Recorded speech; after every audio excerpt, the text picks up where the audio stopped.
cheers, little one. Don't forget, my friend, you destroyed evidence. I'll write it in, show you wrong, cite the good case law. To the judgment it comes. Write my motion all night, gripping my pen so tight. Here's the site. Sanction them. No This is our law motion department singing this one. We're off to Stanley Mosque again. What's your appeals department do? Cry? I guess. So that is and was our law and motion department, Travis Davis, singing Metallica. So, ladies and gentlemen, welcome to this episode of the podcast. We have a very special edition, and we're filming New Year's Eve. So those of you that are tuning in and seeing us on the YouTube channel, we're a little formal here today, gentlemen. And, I also wear it out of respect for our very special guest because we have a master's panel.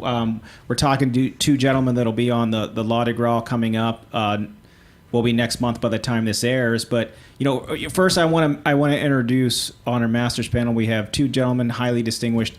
To my right, we have Gary Dordick, who is my mentor, and I might get into the story of how I got the honor of meeting him. But Gary has the biggest verdicts up and down the state, mentored to so many people, not only as a lawyer, but as a human being, multiple trial lawyer of the year, but mostly a human of the year.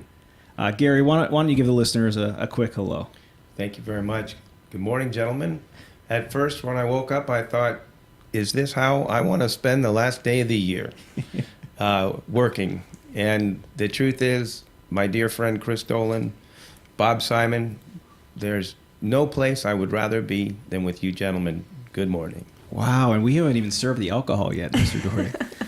So the gentleman to my left, he has one of the most outstanding reputations as a consumer advocate. And I say that not with just, it's not just words, because what Chris Dolan has meant for the community of lawyers, what he does transcends law because he also makes policy. And I think it's very important. A lot of people don't understand. Chris has some of the biggest verdicts. He has been Consumer Attorney of the Year up and down the state. But most importantly, you have initiated change. I mean, not a lot of people can say that. So, Chris, welcome from up north. Thanks for flying down today with you, your family, Jack and Audrey, your two little ones. So say a few words about being here. Well, I'm glad to be here. It's important, this whole thing about change. Some people are only stuck in the dollars. I also like the change. So as I've told you before, that a case needs to have one of the 3 Ps to be taken in my office. It has to either make me a profit, affect the policy, or piss me off. The third is always happening generally, but I try to pair one with a profit. But as Gary will tell you, not always the case. And it's not that important to me, really. Sometimes it's about making lasting change.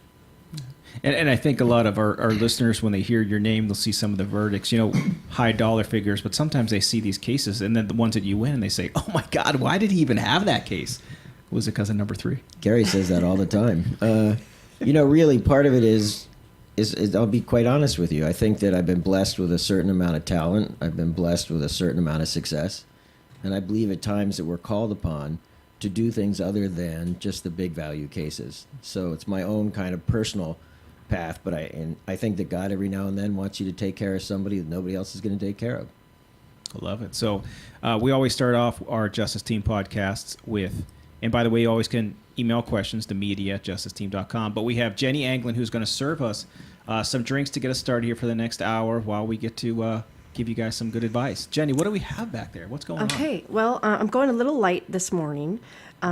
I'm a huge Game of Thrones fan, and my sister gave me actually this bottle for Christmas. It's appropriate because Chris is here. It's King in the North, and it's a porter. So it's in honor of you. So this is for you and Gary.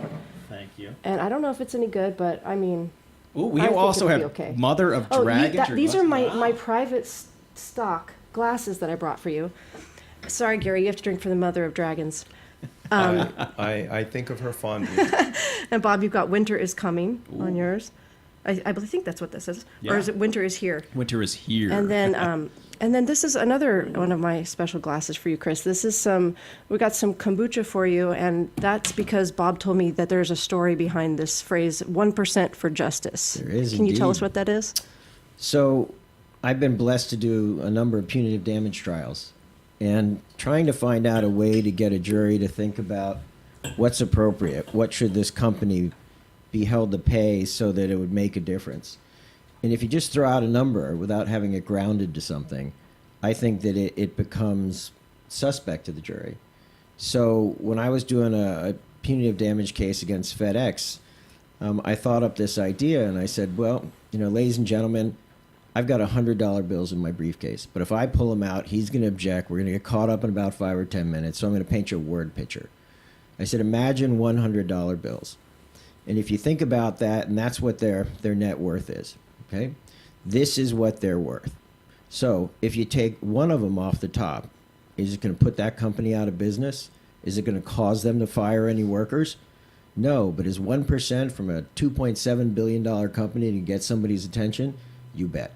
And I said, that's the only way you can get these people's attention, is by taking something away from them that they love more than justice. So what I'm telling you is I want 1% for justice. And I think it was somewhere in the neighborhood of $24.9 million for each of my clients. Wow. They rounded up to 25. How nice. I said, thank you. So thanks. So Jenny has a trial starting next week. Well, So, this week. So she I'm has gonna to take get out off. of here. Yeah. So usually she stays behind the bar, gives us some refills. But Jenny, get out of here if you Okay. have better things Here's to the do. bottle if you need more. All right, Thank you, Jenny. Thank you. Thank you. So some of the things that the listeners want to, I mean, most listeners are acquainted with who you guys are, what you've done, but a lot of people don't know the background of who you are. So I want to start, and I'm going to start with Gary. I want you to educate the listeners of kind of who you are and how you got there. I think it's an important lesson because everybody thinks they can get up out of bed and do what you do, but I think it starts earlier on when you're maybe a teenager, maybe sometimes earlier than that. But how did you get to where you are? What drives you? I think the questions actually compound. No. There's no objections here. All right. It's Nava who makes him get out of bed every morning. Yeah. I wish I had a story where I was wronged as a child and decided to fight for people's rights. And I wish it was, I don't really have one of those stories about how I became a lawyer, other than to say that I was a martial arts instructor, teaching full-time, literally going completely broke after high school. I didn't go to college, and it wasn't going particularly well, but I was in very good shape. That's about what I had. And I ended up making coffee for a law firm. I was doing filing and making coffee, and the owner of the law firm, Donald Kotler, came to me after about 6 months and was pleased with how I was doing and gave me a job doing investigator's assistant, then legal assistant. And ultimately he said, in this business, either you go to law school or you become a paralegal, but you should pick one or the other. And he encouraged me to go to law school. What was interesting is I pointed out to him that he should know, since I was dating his daughter. And that's how I got the job. Yes, it actually is, but I barely got out of high school and didn't go to college. And he said, I had a family when I went to night school as a lawyer, and other than your first job, nobody ever asks you where you went to law school. And he said I could go at night without going to college, and I went to University of West Los Angeles School of Law at night, a 4-year program, and I thank him for showing me the way, and along the way I met some trial lawyers, and I was impressed that they fought for people's rights. Not just papers and not just sending letters, but they stood up, they went to court, they stared down the opposition and fought for people. The notorious Mauro Fiore, he was on our podcast a few episodes ago. And he said something afterwards in the green room, and I don't know if it's true or not. He said there is a painting of Gary Dordick at that law school where he also was an alumnus of. And, is that true, Gary? Sadly, it is true. Are you on top of a horse with your shirt off? Men's room. Men's room. Oh, it's a men's room painting. There's a lot to be said for the top law schools. Mr. Dolan will share with us the virtues of going to Georgetown. Oh, we'll get to because his pedigree in a Those second. that go there do tell you about it on a regular basis. For UWLA, I say it fast and it sounds like UCLA.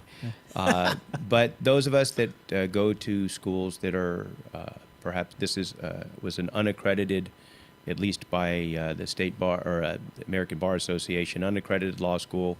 We go at night. Most of the student body is full time, hardworking, and it takes a lot to finish the curriculum and pass the bar. And there's a certain bond amongst all of us that go to these schools. And you have a lot of opposition and a lot of people that say you'll never make it, you'll never pass the bar. And so I was able to pass the bar my first time. I was able to succeed in a competitive field of law. And I think they like to have me as a reminder to all the students that if you work hard and you are motivated and push yourself, you can do anything you set your mind to. And we hear that a lot. So do you think, so we have two opposite ends of the spectrum here today as far as, education goes. We have Gary, and Gary didn't go to college. A lot of people don't know that. I mean, it sounds crazy, the amount of success and wealth and following that you've had. People don't realize that about you is you got the experience through the experience and then went to law school. Well, I don't think I could ever succeed in many different aspects of law. I don't think they want me reading their contracts, and they don't want me doing trade secrets and all those kinds of different complex legal types of matters. But in the field of trial law, we deal with people. I always found my background, the way I came to be a lawyer, was in some ways an advantage when you're talking to jurors, when you're trying to communicate with people.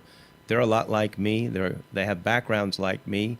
And when you smell something, it doesn't seem right, and it doesn't feel right, and it doesn't sound right to you, it doesn't sound right to them either. And I think that in many ways, the way I got to where I'm at has helped me communicate better with most jurors. Oh, and then the other side of that pendulum is we have the education of Chris Dolan, which is impressive. So, Chris, why don't you share us your education background and how you think it prepared you to be where you are today? So, my education goes way back before I went to school. Mm-hmm. Unfortunately, I do come from one of those stories where there was a lot of injustice. Mm-hmm. You could say I grew up Irish, which means a lot of things.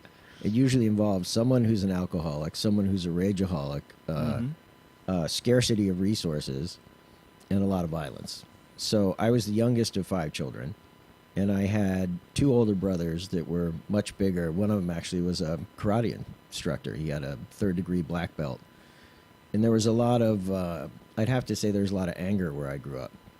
And unfortunately, when you're the youngest and the smallest, at least in my family, you tend to be the one who gets pounded on. So I had a great deal of difficulty. I had my nose fractured. I was thrown out of moving cars. I used to get punched in the head in the middle of the night. I slept with a knife under my pillow. And one night, when my brother was asleep, and I can understand why women kill their husbands, and abusive husbands, in their sleep, I walked into his room with an aluminum baseball bat, and I was going to hit him over the head and kill him because I couldn't take How old were you at this one time? more day. About 14, 15. Wow. But I couldn't do it because I knew it was wrong. And I think that that's a fundamental, which is what's right and what's wrong. And just because somebody else was acting wrong didn't make it right for me. So it was great difficulty, and I got sidetracked with certain things that, would numb the pain. And I was always an advocate for myself. And one thing that I never did was I never gave up. I can remember my brother saying to me one time, he'd say, just stay down. And I was like, I can't swear on this program, but I'm like, if I knew if I stayed down, my spirit would be crushed. So I got up until I got knocked out.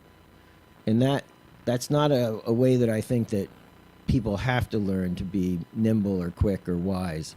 But for me, the tool I had was my tongue. And I knew how to use that. And I guess in retrospect, if I look back, I may have done as much injury on them in some ways as they did to me. So high school, I was anesthetized through most of it. And I remember teachers saying to me, you know, you're not living up to your potential. And I'd say, tell me something I don't know. And I started a landscaping business when I was about 16 because I need to achieve. I did too when I was that age. Did you? Yeah. Mm-hmm. So I had to get economically independent from these people. And I had at one point when I was 18, I had 2 full-time crews on the road, and then I became a tree surgeon. I used to go up and top trees. And I remember being around these, we lived in a real swank town. We were not swank, but I used to mow lawns at these beautiful mansions. And I'd be walking around, the guy would say, hey, can you help me turn on the water faucet? I'm thinking, how did this guy get here? And on the back of every car was University of something. And so I knew that I had to get a ticket out of where I was. But my family didn't tell me I had to apply to college. So I didn't apply to college. And then everybody was going off to school, and I sort of thought you would just make that happen like you buy a 6-pack at a convenience store. So I went to a community college while I worked. I went to Norwalk Community College. It was an abandoned factory, World War II factory building. And when I got there, I was like, okay, where are the co-eds? And it was, you know, old ladies stuffing their hair under their wig and 3-tooth folks. And I made a deal with Boston University that if I got a B average, that they would accept me. So I went from community college and I got into Boston University, and they tried to renege on the deal, but I had it in writing. And when I got there, I went from being on the bottom 5th quintile. I mean, just to give you an idea, during my high school graduation, I turned 18 the same day, and that's when the drinking age was 18. So we were getting loaded on the stage, and the guy comes up and he pulls on my robe and he says, give me the beer. My attitude was, would you like another? And when I went to get my diploma, they had removed it, and there was a note that said, come to the principal's office for your diploma. So I went in and I said to the guy, do you really want me here for another year? And he gave me the diploma. But when I went to BU, you know, it started, everything for me has been, when you got a job, work your hardest. If you don't like the job, figure out how to do it more efficiently, and then you get caught up in the efficiency and not how much the job sucks. So my job was education, and I was paying for it. So I went from being the bottom 5th quintile of my class to having straight A's. Straight A's, and let's just say I had a few items that might be helping me stay awake at night. And so I went through university. I became president of the student body. And then I, likewise, did not read the program manual. And when I went to graduate, they said, you need 4 semesters of a language. And I said, well, I took English. And they said no. So I went to Spain. I learned how to speak Spanish in over 3 months. And then I went to apply to law school, and I applied to these law schools, and I got this letter from everybody rejecting me. And one from BU came in and said, your transcript doesn't match up with your personal statement. Your personal statement says that you're living in Europe, but your transcript says you're failing out of 101 level classes. And it turned out that they'd cut and pasted somebody else's grades on my transcript during the time I was traveling through Europe after going to language school. So I called them up rather upset, and I said, you set me back a year in my career. And so they made a deal with me, and I went and I did an MBA over in London. I took a 2-year program, shrunk it down to a year. Did very well, applied to law school again. And I was waitlisted at Georgetown, which is where I wanted to go because my father went there, and we aren't that kind of family. I just wanted a way to connect with him. And then I got waitlisted, and then I got rejected. So I got on a plane, and I flew back to the United States, and I went down to Georgetown, and I knocked on the dean's door, and I said, hi, I'm Chris Dolan. He goes, you live in England, don't you? And I said, yeah, but I want you to see who I am. Because the next time that I apply, I want you to know who I am. And I said, how old were you at this point? About 26. I took some time off, kind of got everything straightened out at that point in time. And where did you learn this brashness? I mean, is this always who you get were? the shit kicked out of you enough when you're younger and you don't take it. You just realize, in my way, it was like, okay, what's God's will for me? It's everything short of lying, cheating, or stealing. Like if I got rejected 2-3 times, I'd know it wasn't right. So I said, look, you want me to sit out here and answer your phone for a year? I'll do it. You want me to go downstairs and paint the basement of this building? I'll do it. I go, what do I need? I had straight A's in my master's degree. I said, I'm dyslexic. I don't fill out those tests. I said, what do I need to do to prove it to you? And he goes, well, this has been very interesting. I went home. This was before pagers, before cell phones. And I said, all right, I've done everything I can. The phone rang, and I picked it up, and it was his secretary. And she said, Mr. Kornblatt has said that he's found a place for you in the evening division, which was a 4-year. And I just hooted and hollered, and I said, tell him I'm sending him a case of lobsters and a bottle of champagne. 10 minutes later, the phone rang. He's like, this is Mr. Kornblatt's secretary. I'm like, no takebacks. And she said, he's giving you a place in the day division. Wow. So I have a letter in my office, which is my rejection letter from Georgetown. And on the bottom, I wrote, it ain't over until the fat lady sings. And my mother was visiting, and she wrote, when the going gets tough, the tough get going. Go, man, go. So I believe, and that's part of this job, you don't give up. You know, when we're up against the giants of these law firms that have endless money and we're going against billion-dollar corporations, you know, it doesn't bother me because I'm not giving up. Wow. So, I mean, a lot of people don't know that story, and I mean, it's tenacity. And a lot of people, you see the fight in what everybody in this room does day to day, but it seems like it started young in you, Chris, and you, Gary, that these things that they weren't given to you ever. I've been given some failures, and I earned those too. Yeah, so the next topic I want to kind of cover is all of us that are successful in any industry, especially what we do, is we find somebody that is our master. We say, you know, you're our teacher, somebody that we look up to. Like, who is your role model? You know, Gary, you mentioned Michael Hughes from the beginning. It was funny. The first time I went out on my own, I rented an office from Mike Hughes, and I didn't even know the connection there at that point. But, you know, who are some of your, as you as a young lawyer, other than, you know, Don Collar, who you spoke about, like, who are your role models that you looked up to? Well, Mike Hughes was the first trial lawyer I got to know well, and so I was able to follow his trials and know about the cases. And he never backed down. He never put his interest before his clients. He never thought about the money. He was passionate and motivated to fight no matter what the odds. I remember feeling so proud one day. He was suing R.J. Reynolds, the tobacco companies, for the cancer their cigarettes have caused for so many millions and millions of people. And of course, they're a multi-billion-dollar company. And when they interviewed the head of the tobacco company in the Wall Street Journal after Mike hit him for a couple $1 billion on a jury verdict, they said he was a bully and he was picking on them. I don't think there's a greater compliment for a lawyer than that. And so I watched him and respected him, and I hoped one day I could do what he did. And how about for you, Chris? So I didn't really have a mentor. I'm sort of a collage. So I'd see certain people. I mean, I didn't know which fork you used when you sat down at a table, and I dated this young woman whose father was loaded. And we went to these restaurants, and I'd wait for him to move, and then I'd move. And so in the law, I didn't. I had people that I worked for a firm for 2 years, and I learned what not to be, not necessarily what to do, but they were not good people. And they were very interested in keeping me down so they felt better about themselves. So in terms of mentors, when you thought about it, the one thing I can say is that within the Consumer Attorneys of California, I've seen people lead and change the law. Mm-hmm. And I remember at one point in time, I don't know if it was Bruce Broylett or Brown Green, they had when you'd be president, you get the top floor of the Fairmont. It's this beautiful place. I remember walking in there one time and I go, you know what, I want to be here. And about 15 years later, I was there with my family. Mm-hmm. And so it was about watching the people who had respect and the people who had had success and the people who had made change.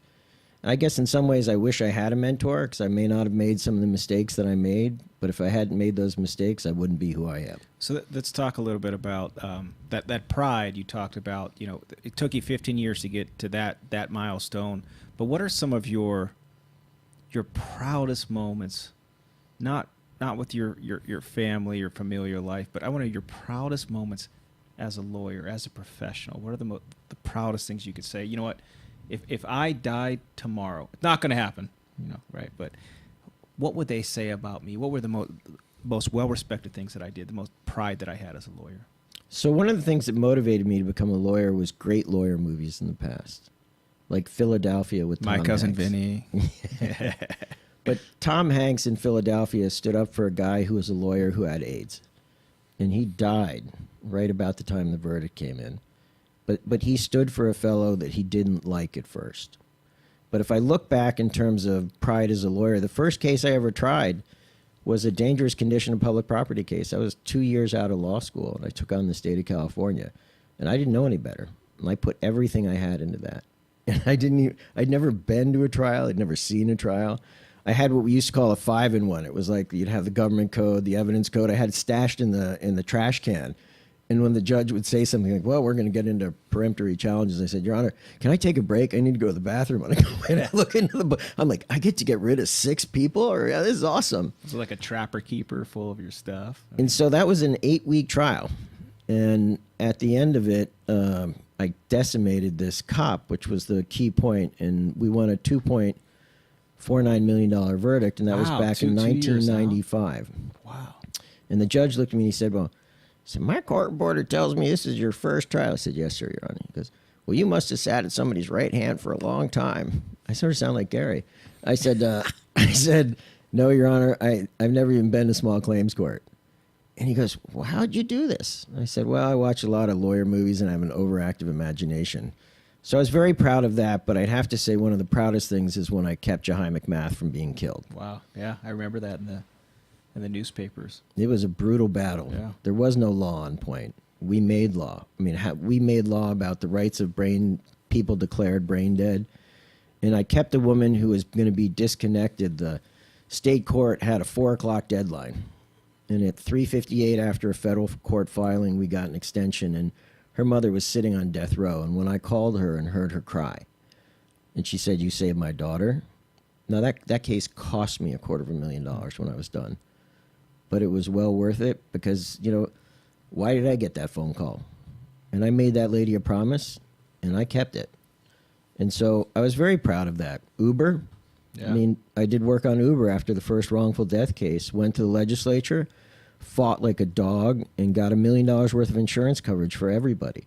So all you listeners out there who've made money off of Uber or Lyft, you owe me at least 10% because you wouldn't have had any insurance. But that's the kind of thing. It's legacy work that I'm doing now. Yeah. And so Gary, for you, what are your proudest moments as a professional? I just look at the individuals I've represented, and of course, when we succeed I think Chris had a spill. Yeah, I'm only drinking Diet Coke, kombucha. When we succeed, there is no feeling like watching your client when a jury returns a verdict in their favor and knowing that you were you fought for them to improve their lives. You fought for justice for them. But a few that stand out in my mind, I represented a young girl who became a quadriplegic at 11 years old. We sued the city of Los Angeles for a defective road condition. And she was the sweetest child. She had so much courage and had suffered through so much. Her sister was also killed in the same accident crossing the street. And we fought as hard as we could, and the case was thrown out on summary judgment. And it's one of those rare cases where I managed to lose it essentially twice on summary judgment. And it was devastating to feel that I failed and I let her down, and that her life without medical care, without resources, and left to public service is going to be unimaginably horrible. And also, people that don't represent catastrophically injured people don't understand that how long they live and the quality of life they have is directly dependent on their access to medical care. The better medical care they have, the longer they will live, and there's no way around it, and the better the quality of their life. And when I lost it on summary judgment, it was devastating. And then a year or so later, we reversed that on a 2-1 decision, and they reinstated the case to trial, and we settled it with the city for $15 million and set up annuities where she could leave a home that she had to be placed in and move with her family and have 24-hour nursing care. And just to be a part of that and to look in her eyes and visit her at home and see the house that they bought for her a van to transport her so she didn't just sit around and stare at a TV all day. That feeling you get knowing that you are responsible for bringing that result, there's no greater feeling in the world. It gives you such pride in what we do as trial lawyers, and to be a part of it was an amazing thing for me to do. So I want to hear about you went, that case probably took a while because it went through appeal, but what is the longest amount of time that you've had a case? And it comes to my mind, I seem to recall you had a case in like in San Bernardino that just went forever. Yeah. When people call me with very important causes that are going to take years and years of work and potentially the expenditure of tremendous amount of money, and they're unlikely to actually produce fees, I refer all of them to Chris Dolan. That's the second P, right? We have his Yeah, number. Gary peed on it first, and then he sent it to me. Yeah, we have it. And he took a referral fee too. No. Nerve. Yeah, That guy. Gary doesn't charge referral fee on his crappy cases. As soon as I hear that layout, I just immediately think that Chris is the man for this job. But somewhere along the line, I was told of a case against the prison system where a guard was sexually molesting young males. They were held as youth offenders, but they were able to keep them as adults from the years 18 until 25. And there was a prison of young men, 18 to 25 years old, the hardest offenders, murder, serious violent crime. They were incarcerated 23 hours a day and allowed out of their cell 1 hour a day. And this guard would molest them and say things to them like, "Who's going to believe you? You're a felon and I'm a correction officer." And he got away with it for years, and I was brought into the case. The litigation between trips to the courts of appeals lasted over 10 years. Wow. The trial lasted over 4 months, and we successfully prevailed for all of the inmates that we were able to represent. Some had statute problems, but we went to trial on 4 of them. We won on all 4 and achieved a significant verdict on their behalf, and it was it's a very difficult thing to spend 4 months in trial. Everything stops, and the problem is we have a lot of people relying on us to represent them in court, and when you spend 4 months in trial on one case, everything gets put on the back burner, and it's not necessarily fair to the other clients, but the cause was so important, and after 10 years, the trial is what it's the culmination of a lot of hard work from a lot of people, but it was a great moment when the jury returned a verdict. So I'm going to, as trial lawyers, what Gary talked about, we're out of our homes, away from our family for extended periods of time sometimes, and both of you gentlemen have had wide success of having great spouses, great family, kids around you, and so I want to ask you, Chris, how are you able to, doing what you do to promote change, to do the policy, the work you do with the lobbying groups to make all consumers' lives better, and trying cases. How are you able to be away from home so much, trying cases, making the world a better place, and still have that strong family life? How do you find that balance? So I'll use a real-time example right now. There's a case I'm doing, doesn't have a lot of money in it. It was a hoverboard case where it burst into flames. Woman had to pick it up, burned her hands trying to get it out of her house that partially burned down. Lithium-ion batteries. So hoverboards were blowing up, and they're being in 2 ways. They're being sold like crazy, and they were blowing up. So right now I've got a case against Amazon. And Amazon has never been held liable for strict product liability in the chain of distribution. In every state that they've ever had the issue come up, they've won it. So I've taken on Amazon, and it's actually, I think the case is down here in L.A., and we've done tons of research. And I went up and I had to spend time up in Seattle to depose their person most knowledgeable on product safety. And I was away for a few days, and, it was my son had a school function that was going on. And I have a great wife. Mm-hmm. She watched me try 3 cases one year that she wasn't working after the dot-com bust. And she said to me, she goes, I will never begrudge you for the time that you spend working for these people, because she goes, I can just see what their lives would be like without you. So what I can also say is that Gary actually has been a great mentor as it relates to families and children. And he talks to me about things and don't worry about this and it's going to be okay. And he said that one of the best things he said to me is, be involved in your kids' lives. Know who their friends are, know what they're doing, and trust them that if you've raised them right, they're going to make the right decisions. But Gary and I spend a lot of time together, and my kids are well behaved, and Gary hates kids. But he lets my kids come around. They call him Uncle Gary. They're with me now. So whenever possible, where I go, they go. And like I said, I think my wife has been very generous, and she knows what's in my heart and what's in my mind, and she's proud of what I do. And I think that helps quite a bit, to do things that are esteemable and to have people who love you in your life who get that this is really important.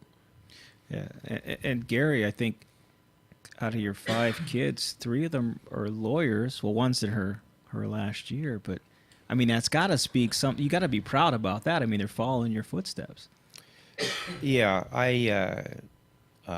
nothing would make me happier, or would have made me happier, than having my children go into law. But it's something that I wanted so bad that you have to be careful how much you push for it. Because, as I told you, way back in another life, I taught martial arts. It was the biggest part of my life for 10 years, 20 years. I really thought that was how I'd spend my entire life, which is kind of strange. But at the time, that's how I saw it. So when I had kids, I put them all into martial arts. I pushed them into martial arts. I pushed hard, and I saw how it helped me change my life, how it gave me discipline and some coordination and different Do those things. splits, Yeah, and in return, all of them rebelled. None of them had any interest in it and were very unhappy with the amount of pressure I put on them. And I realized that they have to figure out what they want to do on their own. But I think that my kids growing up in a house where we talked law at the table, my friends came over, mostly all trial lawyers. We talked about the fights. We talked about the victories. We talked about our successes. And they saw it and they lived it. And I feel such pride that out of my 5 children, 2 are lawyers now, 1 right here at the Simon law firm. Yeah. And this guy stole him from me. He was a law clerk for me. But between Rowley, myself, and Simon, we're all fighting over Dylan. Yeah, That's true. My son Dylan is just finished his first year here, and I know he couldn't be happier working with you. My daughter Michelle is doing family law. My daughter Taylor is now going into her final semester at Loyola Law School. And then the other 2 said, sorry, Dad, we don't want to do law. But in answer to your question to Chris, it's not easy on our families what we do, the time we work and the time we spend from home. But I think they know how important it is, and they have to be involved in what we do. They celebrate our wins and they help us when we lose. And it's really a family. When you're involved in law, it's the whole family that's involved. And they understand, like Chris says, I don't want to be in a hotel in Modesto for 3 weeks. I don't want to be away from home. I like to sleep in my own bed and I like to be home. But it's what we do. It's the sacrifices we make as trial lawyers. And my wife, Nava, is very supportive of what I do and when I have to be away. And, it's just, it's a hard part of being a trial lawyer, but the rewards are so great that we do what we have to do when we have to do it. So let me ask you a little bit about... let me just tell you something. There's the WTLA, Western Trial Lawyers Association. Well, before that, it was the Wives of Trial Lawyers Association. It's a 12-step program for understanding your trial lawyer. But, I think a lot of us, we get together. Yeah. Gary said trial lawyers tend to hang out with trial lawyers because we get each other. And if Gary's in trial, I don't hear from him. Gary gets pissed at me if I don't text him back, but I just shut my brain down. But my wife understands it. I know women whose husbands understand it, and they have this. I wouldn't call it an acceptance. They have a pride in what we do. Yeah, I think it's important for all trial lawyers that, I mean, you have to find that soulmate, that spouse that understands, that about us and us about them is what is important to them, and we come together whenever we have to. But I got to ask you this. So we talked a little bit about sharing losses as a family, the highs and the lows. So Gary, can you tell us a little bit about, as a trial lawyer, if you're not going to get in the ring to lose, you're not in the ring. So are there any losses that stick out to you or that have inspired you, or how do you deal with them? Or have you never lost? I always love when I get a defense lawyer who suggests he's never lost a trial, and I figure there's one of two things. Either he's not trying cases, or he's settling every case that gets near trial. But losing is part of being a trial lawyer. This idea that trial lawyers never lose is a total fiction, because if you try hard cases, which we do, and you try them against good lawyers, which is what we have against us, and the stakes are large, and you do it long enough, no lawyer is going to win every case every time. And there's nothing worse than the feeling of losing, nothing worse than feeling you let the client down. People say, well, I had a bad judge, I had a bad jurisdiction, I had a bad jury, my expert didn't do well, I got a bad ruling. But at the end of the day, it's you. You lost the case. You as the trial lawyer are in control, and you're responsible for the win, and you're responsible for the loss. And there's no way around it. There's no sugarcoating it. There's no way to feel better. Drinking doesn't help, and nothing will make you feel better. The only thing I can say about it is you learn a lot more from your losses than you do your wins. When you lose, you think about everything that was said and everything you should have done and could have done, and it goes over in your mind over and over, and it'll keep you from sleeping, and you'll remember a year later, 5 years later, and 10 years later, you'll remember every single loss, and you learn from it, and you become a better lawyer for it. And that's part of what motivates us as much as we are. We work, most of us, 7 days a week. The harder part for us trial lawyers is learning how to relax. I don't like vacations. I have trouble relaxing. I'm going on vacation. We're trying to work on that. We've been talking to your wife. We're working on it. I'm going on vacation tomorrow for 4 days. We're going to go to Mexico, and I've already loaded all of the next trial I have coming up in my briefcase. I put all the magazines I need to read, the legal journals, and so I'm working on it. I'm working on learning to relax, but that fear of loss and the significance of those losses is what keeps us working late at night and early in the morning and working as hard as we do. So there's no way around it, but you learn from them, and you do everything in your power not to have it happen. So Chris, I could still see those jurors that voted against me in every trial that they did. And I wonder, is that just me, or do you have that too? Do you still remember those losses and those people that just didn't believe in what you were talking about? So I think that they call it a trial for a reason, rather than they don't call it a winner. It's not like I'm going to a winner. I'm going to a trial. In the way that I look at it, and the way that I talk to the lawyers when they second chair with me, or if they're going to trial on their own, I'll say, listen, my job is to put on the best case possible. And so at the end of a trial, I always look at my client and I say, do you feel that you got your story told? Do you feel that you got the best chance? And I look at my own actions and I say, well, did I watch a football game instead of getting prepared for that next day? And if I look back and I see that I've done everything I could, and they look at me and they said, yes, I thank you. So I'm responsible for the input. I'm not responsible for the output. 12 people are responsible for that output. And I mean, I have a spiritual focus to trying law. How am I to know what would happen if that person got $2 million? Would they go out and buy an ounce of cocaine and kill themselves? Would they buy a really fast sports car or kill somebody else? So I think that, I do my best, and I leave it up to the jury, and I leave it up to God to figure out what's right to these people and what should be. And so, yeah, I want to win. I want my ego to reflect that everything I've done was worth it. But I think you have to look at what makes it worth it. I've had cases where I lost a dangerous condition public property case. There's a stop sign there now. You want to know why? Because if somebody else gets hurt there and they went through this whole trial and I've got all these depositions, they're hosed. I lost it because there were no prior accidents. But this next person won't lose it for that reason. And so, I mean, I did another case. I did a case against the BART, the Bay Area Rapid Transit. My client got a beat down, and there were cameras all over, but they didn't keep the video. We went to trial. I had an all-white jury. I had an African-American client, and I had a racist outcome. Pretty damn sure. But what happened when we left is they put so much media attention on this that they changed their policy, and they keep video whenever there's an interaction now. The San Francisco Sheriff's Department has a policy about transgender women who wear weaves because they ripped the hair out of my client's head when they tore her weave off of. I lost that. And some of these things, a lot of times they've said to a judge, they said, I lost that case. And they said, no, your client lost that case.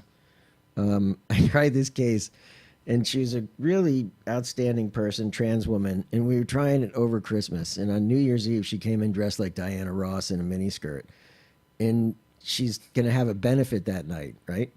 And she'd had a history of cocaine problems and never had a problem with the jail before. And the defense lawyer goes, you had a cocaine problem. She goes, I don't smoke rocks, I wear rocks. And she waved the rings on her fingers.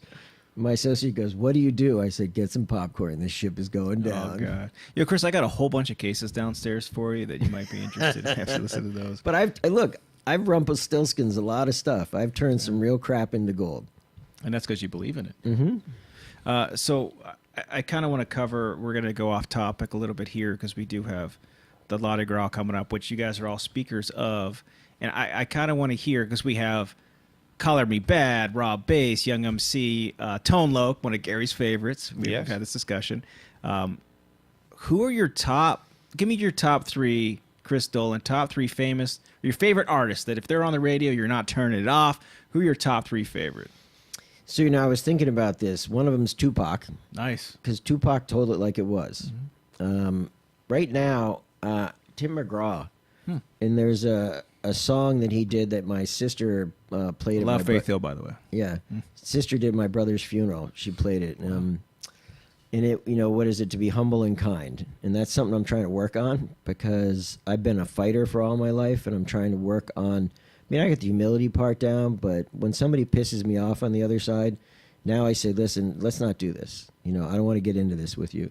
So, could you please just focus on your... You might only have two P's after this. Right. And then you might be a PP. And I say the second time, I say, listen, I got to tell you, it's unnatural for me to have done this once. But the second time, and I think that, having done this for 25 years, I realized that I don't have to tell other lawyers how stupid they are.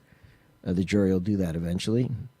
And then there's one song that's by Eminem, and it's the one in the movie where he's about to go do that big battle rap. Yeah.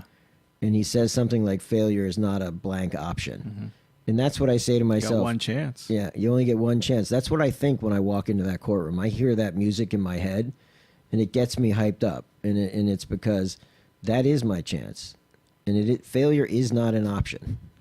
So we used to, before sports games in high school, we used to listen to a lot of Rage Against the Machine in our car before we got in there. Same. We didn't have Eminem yet, but it was a similar message. So Gary, we got our top three from Chris. So I want to hear your top three favorite artists. It could be a duo, it could be a boy band, whatever you got. God, I hope it's not a boy band. It's not my favorite artist, but when you talk about motivating songs, I love On My Way to Trial to play Tom Petty's I Won't Back Down. Nice. That line where you can put me up to the gates of hell and I won't back down. And when you get nervous and you start thinking or doubting yourself on the way to trial, especially that first morning before it starts and all the what ifs and what might go wrong in your mind, that song about not backing down, I love to hear it. But all-time number one, if I had only one artist to pick and I were on an island, there's no question, and I'm a little disappointed in Chris, it would be Bob Seger. Nice. Just so many great songs. And if I go more recent, my current favorite is Chris Stapleton.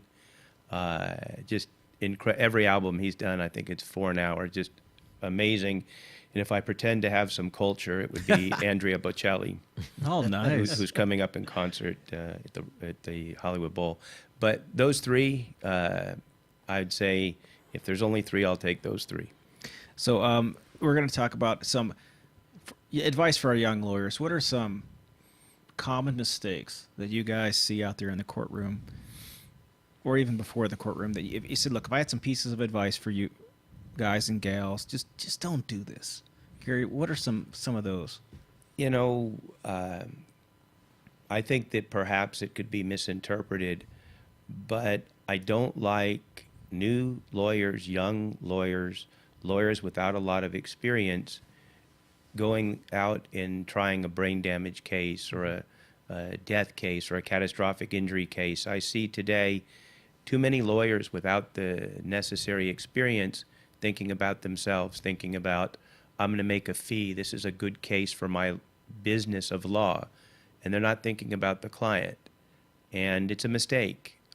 People trust us with the most important things in their life, like I indicated, perhaps things that will dictate how long they live, if they get the necessary surgery or care they need. And then you have young lawyers that think, oh, I attended a seminar and now I'm going to go represent a brain-injured person. And it's not fair to the client. The client doesn't know that they don't have the experience. And there are young lawyers that just don't know what they don't know. And they should handle smaller cases and joint venture with more experienced lawyers to learn how to do it right. This is not a game. This is not something just about money. It's real people's lives that they trust us with. And I think some young lawyers today get too much into the business of law and think too much about the money they might make or the money they might give up, and they don't think about their clients enough. And it's something that can lead to real problems. And the other thing I would say is that for young lawyers, when I say they don't know what they don't know, it's very difficult to teach things like instincts. It's difficult to teach timing. Even if you know what to say or you have a transcript, I give away a lot of transcripts for my trials. I give my cross-examination to lawyers. I give my closing arguments to young lawyers, and I like for them to take what they can and to read it and to use it as best they can. But it takes time to do it effectively. It takes time to learn how to read a jury. It takes time to get a feel of what's going on in a courtroom and how to do your cross-examination, and when do you ask another question and when do you sit down? When do you go further with the juror or when do you stop the voir dire? Who do you exclude on your jury panel and who do you accept as a member? I've been doing it now. I'm coming into my 32nd year, and I still learn something every trial, and I learn something every day. And it took me a long time to get the experience I have. And I don't fault lawyers for wanting to try as many cases as they can, but they can't lose track that people's lives are in our hands, and you need to be respectful of that, the importance of that. And I think it's an important point, because even when I was a young lawyer, I partner up with Gary when I idolized him, but it's important to give your clients the best shot. It's not about you. It's about what's the best result for them. I think we miss that sometimes. So Chris, how about you? What are some mistakes that you see some young lawyers, trial lawyers, or just in general that could be corrected? Okay, check your fly before you stand up in front of the jury. That's one of them, because otherwise they aren't going to hear a damn word you say. You don't have to prove every point. You don't have to get everything that you ever got in a deposition in front of a jury. You need to know what to pick as to what's important, because if you keep asking questions on peripheral items, you lose the jury's focus on the important things. So I'll have clients say to me, why didn't you ask this question? I'll say, look, here's the target. Here's the bullseye. That's out here. Mm-hmm. So people need to be careful not to waste the juror's time or attention. And the second thing I can say is be yourself. I think you'll find a lot of really good trial lawyers have self-deprecating humor. You get up in front of the jury, you be real, you make mistakes, you go, I made a mistake. One time I had my microphone on because I use a lapel mic, And I was talking to a juror, and I said, "Okay, juror, no, excuse me, sir." And she had a very much of a Mao haircut. She goes, "I'm not sir, I'm man." I go, I was sorry about that. I go, "I'm never going to stand a chance now with you, am I?" And the jury started laughing, and then we went over for cause, and I hadn't turned the microphone off. Oh no! And I said to the judge, I said, "Judge, I'm never going to have a fair shot with her." I called her a man. I said, "She looked like," and they all start laughing over there. And my head pops up, and they go, "Your microphone's on." And the judge excused her, and then said to me, she goes, "I thought the same thing." Hopefully, you had a preemptory challenge left just in case the judge didn't excuse that juror. So can we all? What is the hardest part? If you had to pick the hardest part of trial, we don't have to have a discussion on it. But like, what is the hardest thing, the experience-driven thing to learn about the trial? So it's sitting there when things are going bad, and not looking like things are going bad. Just that. You know, Cool you sit vibe. there, and if something's going downhill, you kind of meander yourself around because they're looking to see what your reaction is. And if your reaction is to drop a crab cake in your pants, they're going to know it. Gary. Chris is from the Maine area, so that expression to drop a crab cake in your pants may not. I went to George Washington, D.C. I get that reference, right? We get that. I think just the two of you do. I would say that one of the hardest things for lawyers to do is to shut up. Some of them, almost everything is too long. The opening, the closing, the cross. And you don't have to ask one too many questions too many times to realize, yeah, less was more.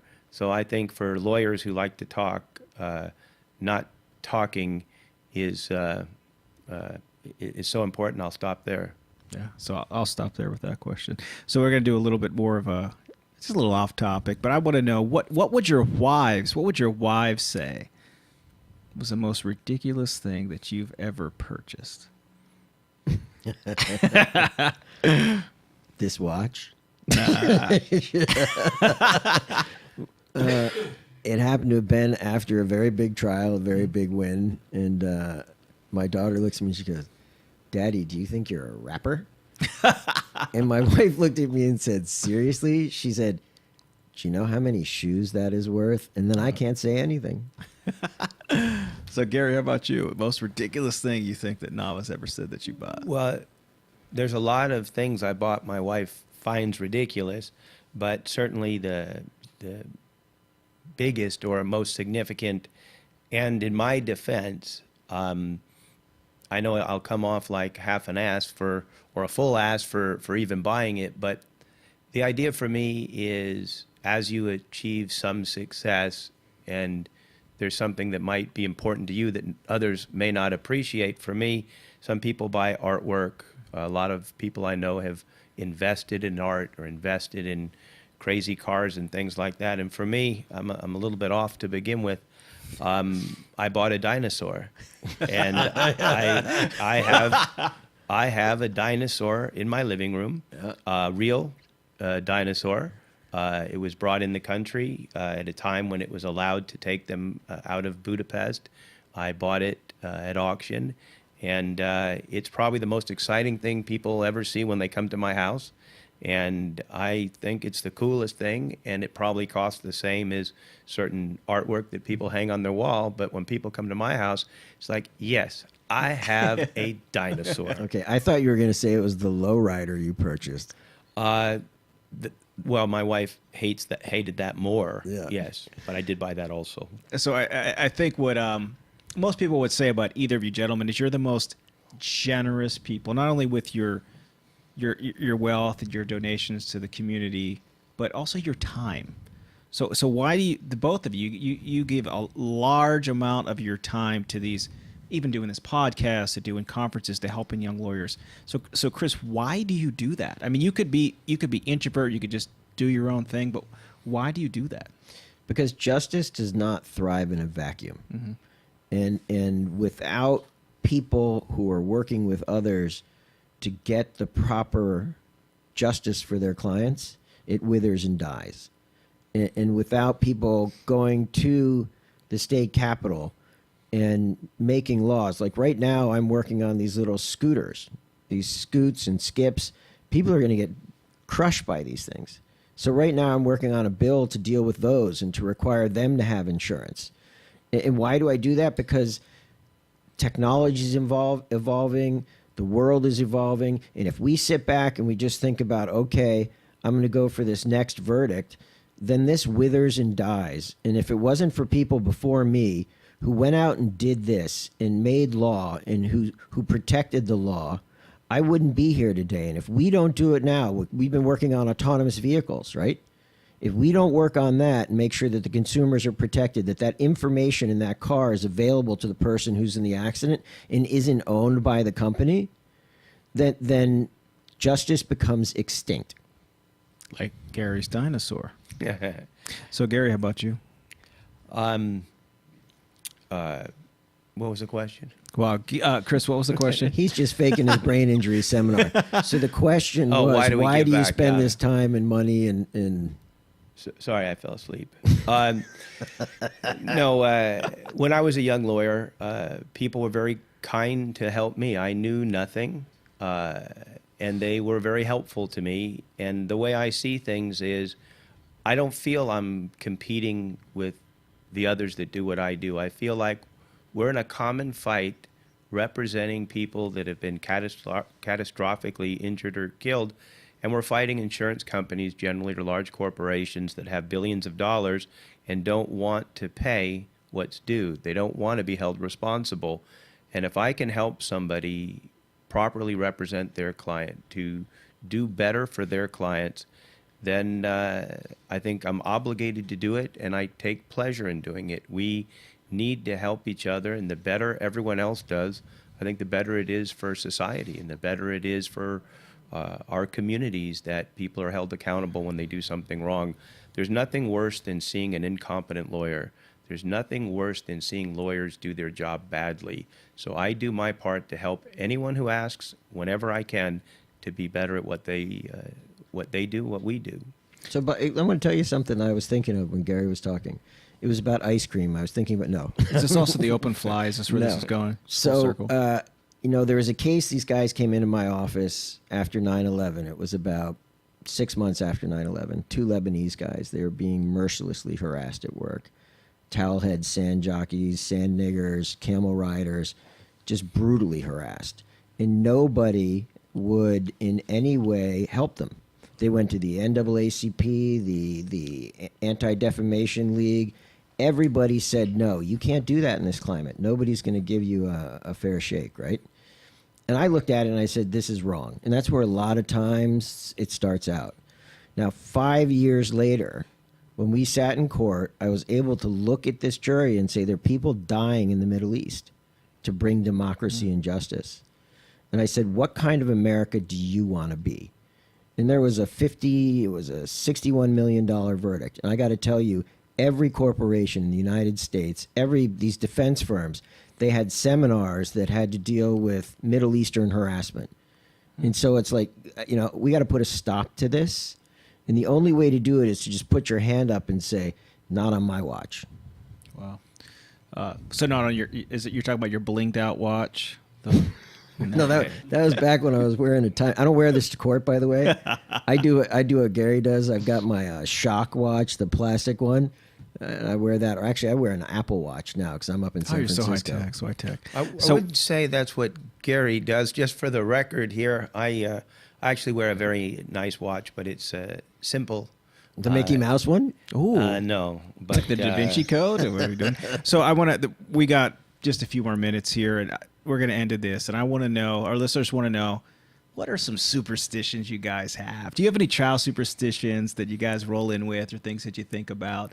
Well, since I guess we're nearing the end of time and of our time, we didn't get to one question that I wanted to get to, so I might hijack your question. Hijack away. This is Con Air, but for lawyers. I'll do it quick. In terms of superstitions, I don't believe in them, and they're probably not any good. I mean, not changing your socks for a whole trial or not changing your underwear, I don't think serves anybody a good purpose. And you're wrong on that. But the way I look at it is I don't believe in luck, good or bad. I don't believe in superstitions. I believe in hard work and making things happen. But the question that I thought we might get to was our greatest trial moments. Mm-hmm. And I'll just share quickly. I had two, but if time is short, I'll narrow it to one. I was in a road design trial against Simi Valley, against the Simi Valley School District, and the issue was whether a crosswalk was dangerous leading to the school. And that was another multi-year battle. It went to this appellate court 3 times and Supreme Court, I think, 3 times. It's published law, Joyce versus Simi Valley. But what was hotly fought was the defense wanted a scene viewing, and we fought about it, and they wanted the jury to go to the scene. And I thought there's just a lot of problems, and I was against it. We argued a half a day. The judge rules no, the jury gets to go there, even though it had been repaved. They get to see the crosswalk, and the judge, feeling somewhat uncomfortable in the real world, of course, he walks down the street as we ride in the bus there wearing his robe. The sheriff comes with the badge and the gun, and it was kind of fun, actually, sitting on a bus with a jury and driving to a scene, and we get out. And my point was the crosswalk on a T intersection was dangerous because cars won't stop, and that's where my client was brain injured. And the judge gathers up the jury wearing his robe, and we crossed through the crosswalk, and a car almost killed the judge. A car ran through the intersection, almost taking all of us out, of course, making my point how dangerous the intersection was. And it was so unbelievable the way it came together, and people said to me, "You had somebody drive through the intersection, didn't you?" And to this day, I thought, God, if I were that smart. But it was an amazing thing to see that car zip through the intersection with a judge in his robe and a bailiff in his gun and the entire jury there. So it was one of my favorite moments in trial. How long ago was that, Gary? That trial was probably at least 15 years ago. Wow. And then, of course, I had that one experience in trial that I gave you the transcript on, where I was cross-examining in Ventura a billing expert who suggested all of the billing from my my doctors was fraudulent. Hundreds of thousands of dollars in billing, she suggested, was all outrageous and fraudulent. And on cross-examination, her testimony was somewhat powerful, the way she went through it with the jury, and they were all writing it down. And on cross-examination, I stood up, and it's just one of those things that you couldn't write, but I said, excuse me, does this courtroom look familiar to you? She said, well, no. I said, this department, department, whatever it was, 39, Ventura Superior Court, look familiar at all? Like you've been here? She's confused, and the jury's confused, and the judge is confused. And I say, well, isn't it true that you were found liable by a judge for fraud in this very exact courtroom? And I go charging at her with a copy of the judgment, finding that her and her husband's business defrauded all these people out of money. And it was just the way, the power of the question, and the way it hung in the air, and the way she took the bait, and then the judgment, and the screaming defense lawyer, and the judge is like, no, we want to see it. And it was a turning point that led to a $150 million verdict. No, I only got $126 million that time. So, Chris, how about for you? Well, we went to superstitions, but you can Con Air me all you like. So, I have certain things that I think of, and they're not superstitions. They're just things that I do. I had one in the past, which is I used to get these really bushy eyebrows, and I wouldn't have anybody cut them. And then I realized that's like a recluse thing. That had nothing to do with it. But I do certain things before I go in, and again, people wouldn't get that I'm actually a person who tries to figure out what God wants. Mm-hmm. But I say, give me the wisdom, the courage, and strength, and the knowledge of your will and the power to carry it out. It's funny. I almost always pray for wisdom and courage, not only for me, but for the jury. That's funny you say that. But and then one of the other things that I do is when I walk in, I take a deep breath, and I look at that jury, and I say, give me the people. And the reason is because at that point, everything those people are good at has stopped. And I think to myself, you're in my house now. Wow. Well, should we cue some Flow Rider? You talk of superstition, and I'm so quick to dismiss them because of my own beliefs. But an interesting, similar thought, though, is all of us as trial lawyers have certain things we try to do every trial. It's not a superstition, but for example, and I know you follow in my footsteps, I think, in large part, During trial, I try not to eat a lot. I like lean and mean. I generally don't eat breakfast. I don't overeat at night. I don't drink alcohol during my trials. I don't go out and celebrate. I don't socialize really during trial. I look at it like it's war, and I want to be in shape for it. I want to be ready for it. I want to have the mindset. I sleep it. I breathe it. When I'm in the shower, I'm thinking of arguments. I try to work out if I can. I try to go for a run every morning when I'm in trial, and that's where I think of some of the best cross-examination is on these runs or walks. And so I do the same things every trial. I wear essentially the same suit, same ties. It's not a superstition, but I think it's what serves me best. It works for me, and I think it works best for my clients. Wow. I try not to break a leg. I was trying a case on my way to court. I tripped because I have a bad leg. You talked about the upcoming seminar. I'm going to be speaking on Crips because I have it, and I have a drop foot. And my co-counsel said, "Hey, judge is taking the bench. You need to get over here." So I was hurrying over, and my drop foot caught a piece of the road, and I put my left leg out, and I broke my ankle. And so my assistant goes, "Are you all right?" And I said, "No, I broke my ankle." He goes, "What do you want to do?" I said, "I got to get over there to the courthouse." And I walked in, and she was sitting there, and she was nervous, and she's like, "Is everything good? Everything good?" And I go, "Well, I've been up all night. PowerPoint's not quite finished.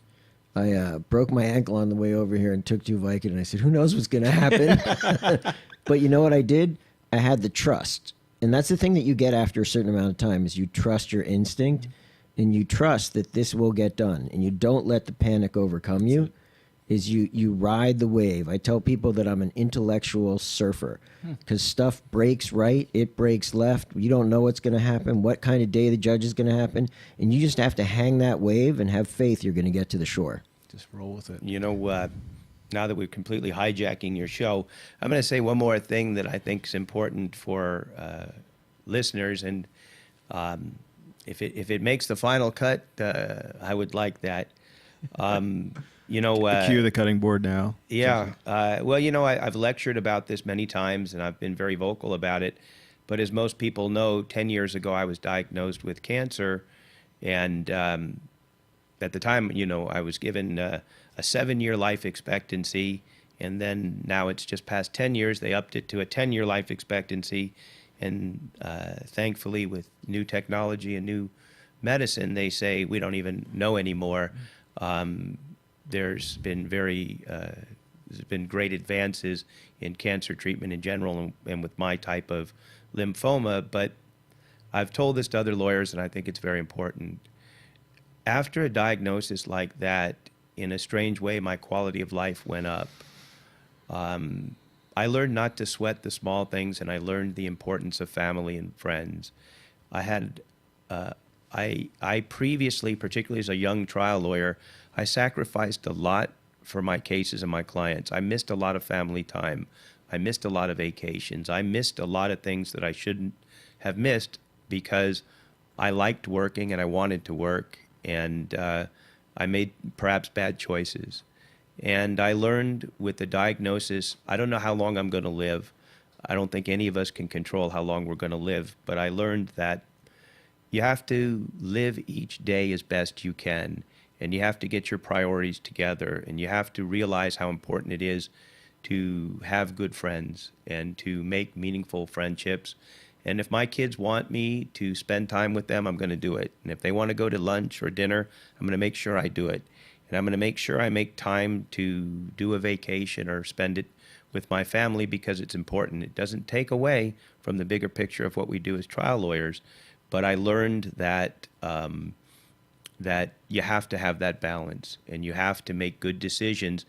And we work so hard at law that sometimes lawyers don't work hard enough at the rest of life. And being many great trial lawyers we know are terrible family people, and or even terrible human beings, some of them. Not many, but it happens. And the reality is we have to make the effort to have those relationships and spend time with our families. And so for me, I think since my diagnosis, my quality of life has gone way up.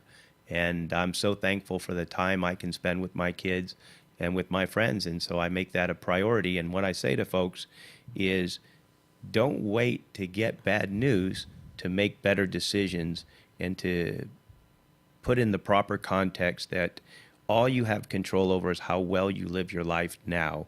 And make sure you spend that time with your family, and make sure you spend the time with your friends, because at the end of the day, I think it's critical that we're good at what we do, representing our clients, and it's also critical that we spend the time with the people we care about. So if you tuned out of our podcast a little early today, you're a jerk because you missed that. But I wanted to tell both you gentlemen the story of how I first knew or met you. So Gary ties into that. The first time I knew of you is I opened up the Advocate magazine, and you were running out. It was a cartoon ad of you running out of a hospital with your hospital gown on, with your Robin Hood tattooed. I got to find it for our listeners, and we got to post this on YouTube because it's fantastic. And it says, "I'm in remission, I'm ready," running out of the hospital. Actually, it was better than that. It was a picture of me pulling the IV, the IV thing. line, running through the hospital with the hospital gown in the back, showing my little behind sticking out. Right? Yeah. And it was chasing somebody in a wheelchair with a cast saying, "Was it an accident?" Well, that was when I first knew Gary Dordick. I said, I got to meet this guy. So Chris Dolan, the first time I ever met you, you probably don't remember this. This was a decade ago. We were in Sacramento for Justice Day, and I was at the Women's Caucus, and Eric Brown brought me there. So you got to meet this guy, Chris Dolan. He's awesome, and he knows how to rap. And you went, it was just the three of us, and you did a whole rap for us, and it was Tupac. Now you say it comes full circle, and it was amazing. That was over 10 years ago, Chris Dolan. So That's how I get big verdicts, is I rap.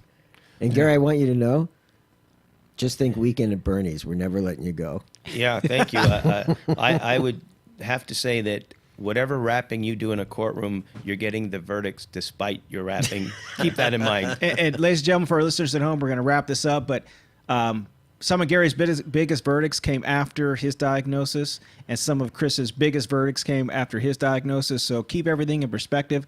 Fight for justice. Fight for your family. Spend time with them. Remember, you were a person first. You were a lawyer second. But always try to promulgate change.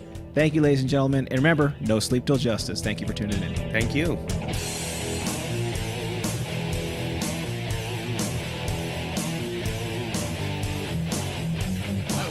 Save your tears, little one. Don't forget my friend. Well, you guys, there's a You lot of destroyed goes into this evidence. production. I'll write it You know, in, you're gonna have show to you edit. I wrong, mean, cite the you good know, case law. To the judgment it comes. No. No,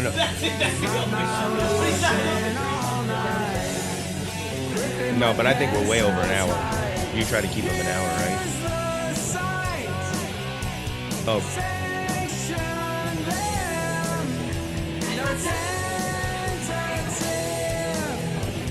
nice.